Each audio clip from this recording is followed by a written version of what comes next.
This whole idea that other countries stole our jobs, like our factory jobs and all that, as far as I remember, that's not the case. Bill Burr has been good on a lot of topics having to do with politics for some time, but especially ever since Donald Trump got inaugurated, he's like must listen. And he decided to do kind of an impromptu history of capitalism, socialism, the labor movement on his podcast. And so let's jump into a little bit about the Industrial Revolution in this next clip. In the 1800s, during the, what was that period called? The Industrial Revolution. They had like kids working in factories, like in 12, 14-hour days, like 4 or 5-year-old kids in dangerous situations. And people weren't making any money. And the one guy who owned the factory was keeping all the money. The working man finally has enough. They start organizing unions. The robber barons hire police, the army, all of these people to come in and kill these people in riots, crack their skulls, do unbelievable sorts of damage to them to try and force them to go back to work for sweatshop wages. These people died, were maimed, catastrophic injuries so that we could have a decent wage in this country. And they had unions and all of that.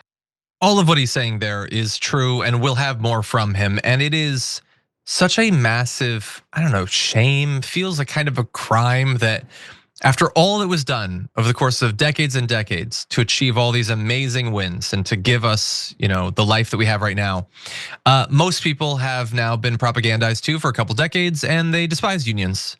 They think that they're wasteful at best, corrupt, criminal, shouldn't be a part of them. They should be crushed, in fact. A populist Republican movement should probably kill unions. That's unfortunate. And before we discuss, I do just want to dive into one thing that he talked about there. He talked about kids working in factories and things like that back in this prior movement. Well, get ready for that because we're already seeing it in multiple states, including just last month. Florida was debating lifting some child labor laws to fill jobs vacated by undocumented immigrants. Remember the jobs that undocumented immigrants took from good working adult Americans, except maybe not. And we do still need those workers. And so I guess we're just gonna try to flood the labor market with cheap kids, I guess, that won't be protected. That way we don't have to pay adults higher wages because it's more competitive. The entire thing is so nonsensical. But I do think it's a great time, Cenk, for this history lesson because this seems to be, that period of time seems to be the model that Donald Trump and Elon Musk want to take us back to. Yeah, I think the part of the propaganda that bothers me the most is when people talk about corporations like they're humans. As Mitt Romney famously said, corporations are people, my friend. And of course, the Supreme Court said that in decisions in 76, 78, and then in Citizens United. And so then they have these absurd conversations about, well, are American companies going to be patriotic? Are they going to do their duty? And they're not going to do any of that. They're going to maximize profit. We wrote the code. I think we made a mistake. Other countries have written slightly different codes and that have gotten to better results. And we had one line in the code, maximize profit. And that has led to them to doing all of these horrible things. So it's basically like a robot. And people keep talking about, oh my God, what if the robots took over? Too late, they already took over. Those are corporate robots when we program to maximize profit at our expense. And they've been doing it now for a long, long time. So yes, when they began the union movement, as Bill Burr is referring to, and they decided, hey, if we pull our, ourselves together here, we'll actually begin to have leverage. Otherwise, they can fire us one by one. And they were right, and that leverage helped to get higher wages. And corporations despised it because it was higher cost for them. So for a while, they tried to break the unions and they literally murdered people, as Bill Burr's referring to, the Pinkertons, etc. Why? Because the only code was maximize profit. Morality be damned, community be damned, your workers be damned, this country be damned. So then they moved on to phase 2. So they said, all right, well, if you guys are gonna protect the average American, we're gonna go to a country that doesn't protect its citizens. We're gonna go to China, we're gonna go to Vietnam, etc. We're gonna find the lowest wages. These things are inevitable if you say the only rule you have is maximize profit. Those corporate machines will roll over all of us, the entire globe, and that's exactly what's happened. So now that we've outsourced a lot of the jobs, but then we still need labor here because we have good unemployment numbers, but our wages have been stagnant since those Supreme Court decisions in 1976 and 78, and that's not an accident. And I talk about that in my book, Justice is Coming. That's actually the single most important rule change that there was. The activist justices on the Supreme Court said corporations are human beings, and they have speech rights, and money is speech, so they could buy all of our politicians, unlimited bribery. And that is what ruined this country. And now that they're kicking out more undocumented immigrants, they're saying, well, we need child labor back. Because under no circumstances are these corporate machines going to serve you. We didn't write the code to serve us. We wrote the code to exploit us and to crush us so that they could make more money. We have to change the laws. Otherwise, this is going to happen for the rest of time.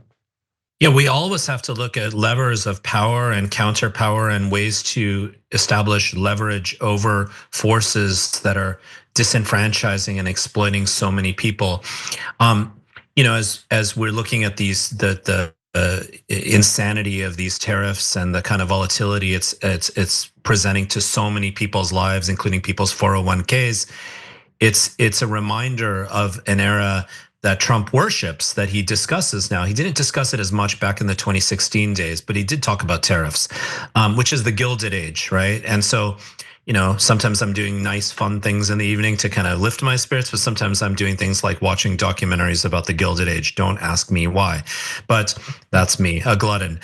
So what's very notable about the Gilded Age is there was a few robber barons that were able to exploit the technologies of that time to reap and gain all the benefits, while obviously disenfranchising and screwing over workers and the wider public, right? And so I think that is uncannily similar to what is occurring now. And as you mentioned, Cenk, it's about taking all the profit and making all the money. In the particular case of today, when it comes to tech and kind of the doging of our lives and all this Doge stuff, it's actually not even always about profit. It's sort of more of a feudal system. And it's a system of amassing massive valuations, right? A company like Amazon, for example, was not profitable for the first decade or so of its existence. Uber wasn't either. But in the meantime, they knocked out all worker organizing, knocked out all the competition, essentially became close to de facto monopolies, and then basically could do whatever they wanted at that point, including hijacking markets and so on. So, it's a reminder, this story and Bill Burr's warnings that greed begets greed, as we've talked about before, or even a reminder of, Gordon Gekko, if y'all remember Wall Street, greed is good. Somehow there is this sort of vision that is out there. But it's that what the vision is of an economic future for this country and this planet is completely under-articulated, and we need a progressive response that discusses what our vision is of an economic future. It's good stuff. Listen to this on corporate greed. Eventually, these corporations just got sick of dealing with these unions and their hard-nosed negotiating and all that, and then they just said, well, you then. Keep your union, keep your factory, we're leaving. And they took their factories outside of the US and went back to 1800 wages. What the you should be making those things here. And then what the corporate guy said was, well, we would make sneakers here, but if to pay the American worker and everything, the sneakers would then, instead of costing $50, they'd now cost 700. And I was always thinking, why? If it costs 700, I can't afford that. And what it really was they weren't going to lose the profit of sweatshop labor. So if they came back to America, we weren't going to work for that. So, and they weren't going to lose the profit of sweatshop labor. So they were going to pass it on to the consumer. Yeah. That was the argument. We hear sort of updated versions of that now. Cenk, any quick thoughts about that? Yeah, they always have an excuse for getting more and more profits from us. We'll hold all your prices hostage and we'll do this and that. So each industry is different, and we might have lost some industries. I understand that, right? But there's a lot of industries we could have protected. And more important than anything else, look, guys, our government was supposed to be a democracy. I wrote about this in Justice Coming too. And our founding fathers warned us about corporations.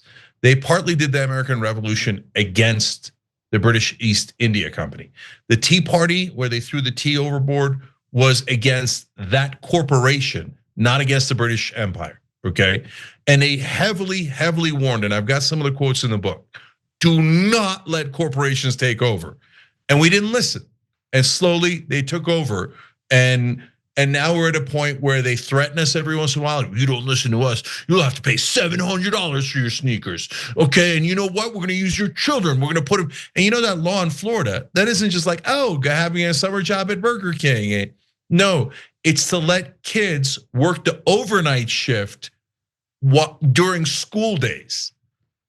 I mean, it is exploitation on steroids because our government doesn't work for us.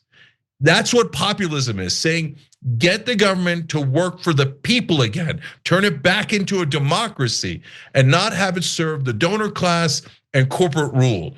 And so that's basically what Bill Burr is pointing out there. He's absolutely right. One of our members wrote in, everybody's asking for Joe Rogan of the left.